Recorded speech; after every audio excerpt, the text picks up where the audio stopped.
అమరేంద్ర ఇల్లు మొత్తం పార్టీ కోసం డెకరేషన్ చేస్తారు. పార్టీ కోసం డెకరేట్ చేసిన లైటింగ్తో ఇల్లు మొత్తం మెరిసిపోతూ ఉంటుంది. పార్టీ స్టార్ట్ అవుతుంది. గెస్ట్లు ఒక్కొక్కరిగా వస్తూ ఉంటారు.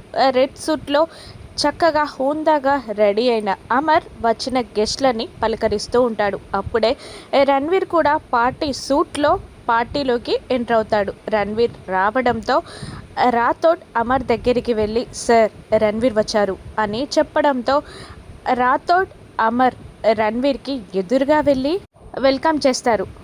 థ్యాంక్ యూ రణ్వీర్, పార్టీకి వచ్చినందుకు అని అమర్ అంటూ ఉండగా, అయ్యో అదేముంది అని పొలైట్గా మాట్లాడుతూ ఉంటాడు రణ్వీర్. కానీ మనసులో అసలు అమర్ పార్టీకి ఎందుకు పిలిచాడా అని టెన్షన్ పడిపోతూ ఉంటాడు. పార్టీ స్టార్ట్ అవుతుంది.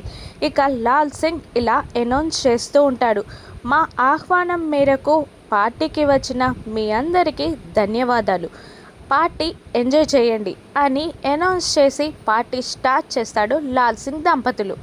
అమర్ బాగి పక్కనే ఉంటారు. పిల్లలు కూడా చక్కగా అందంగా రెడీ అయి పార్టీలో ఉంటారు. పిల్లల్ని బాగి రాతో చూసుకుంటూ ఉంటారు. రణ్వీర్ పక్కకి వెళ్ళి మనోహరితో ఇలా అంటూ ఉంటాడు, అమర్ ఈ పార్టీకి నన్నెందుకు పిలిచాడో నీకేమైనా చెప్పాడా అని అడుగుతుండగా, లేదు అని కన్ఫ్యూజ్డ్గా అంటూ ఉంటుంది మనోహరి. ఎక్కడి వాళ్ళు అక్కడ పార్టీని ఎంజాయ్ చేస్తూ ఉంటారు. ఇంతలో లాల్ సింగ్ అమర్కి కన్ను కొడతాడు.